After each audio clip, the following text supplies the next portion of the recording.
Сузак районунда күйөөсү аялын бычактап салган деп шектелүүдө. Маалыматты Жалал Абад облусунун ички иштер башкармалыгынын басма сөз кызматкери Шеркул Турганбаев билдирди. Окуя 25-июль күнү таңкы саат 6:30 чамасында болгон. Окуя болгон жерге Сузак райондук ички иштер башкармалыгынын кызматкерлери барган.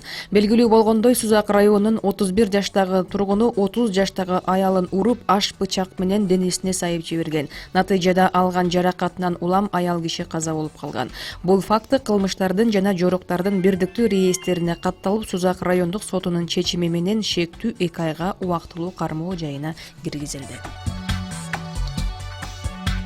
Кечээ Аламүдүн районунда Достук айылында көлмөгө бир адам чөгүп каза болду. Бул туурасында өзгөчө кырдаалдар министрлиги билдирди. Куткаруучуларга кечээ саат 1:30 чамасында Достук айылында көлмөгө эркек адам чөгүп кеткендиги туурасында маалымат түшкөн. Көлмөгө 4 куткаруучу барып, анын денесин алып чыгып, милицияга өткөрүп беришкен. Каза тапкан жаран Кара Көл шаарынын 28 жаштагы тургуну экендиги белгилүү болду.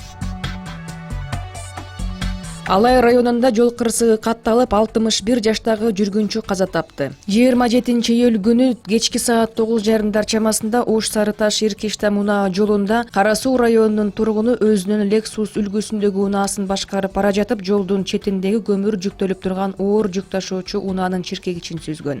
Анын кесепетинен Lexus унаасынын жүргүнчүсү Ноокат районунун тургуну окуя болгон жерде каза болгон. Ал эми айдоочу Алай аймактык ооруканасына жеткирилген. Учурда аталган факты боюнча териштирүү иштери жүргүзүлүүдө. Экономикалык кылмыштарга каршы күрөшүү боюнча мамлекеттик кызмат бирдиктүү депозиттик эсепке кезектеги 7,572 миң сом өлчөмүндө акча которду. Бүгүнкү күнгө карата каржы полициясы бирдиктүү эсепке которгон акча каражатынын жалпы суммасы 763 миллион сомго жетти. Өткөн жылдын 8 февралында президент Сооронбай Жээнбеков коопсуздук кеңешинин жыйынын өткөрүп, жыйынтыгында сот, көзөмөл жана укук коргоо органдарындагы коррупцияга каршы күрөшүү тууралуу чечим кабыл алынган. Ошол эле жылы июнь айында экономикалык жана кызматтык кылмыштардан улам мамлекетке келтирилген зыяндын ордун толтуруудан келип түшкөн акчаны эсепке алуу жана топтоо үчүн бирдиктүү депозиттик эсеп ачылган болчу. Өкмөт башчы Мухаммедкалый Абылгазиев Алтын зергердик заводунун аймагында Кыргыз өкмөтүнө караштуу бизнести жана инвестицияларды өнүктүрүү боюнча кеңештин зергердик тармакты өнүктүрүү маселеси боюнча көчмө жыйын өткөрдү.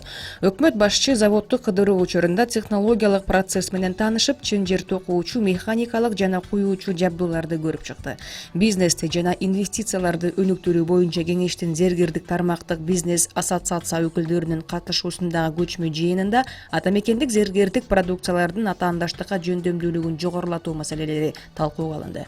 Мухаммедкалый Абылгазиев билдиргендей, жакында 2019-2022 жылдарга карата Кыргызстандын зергердик тармагын өнүктүрүүнүн концепциясы бекитилди. Анын алкагында бул чөйрөнү колдоо жана өнүктүрүү боюнча конкреттүү чаралар каралган.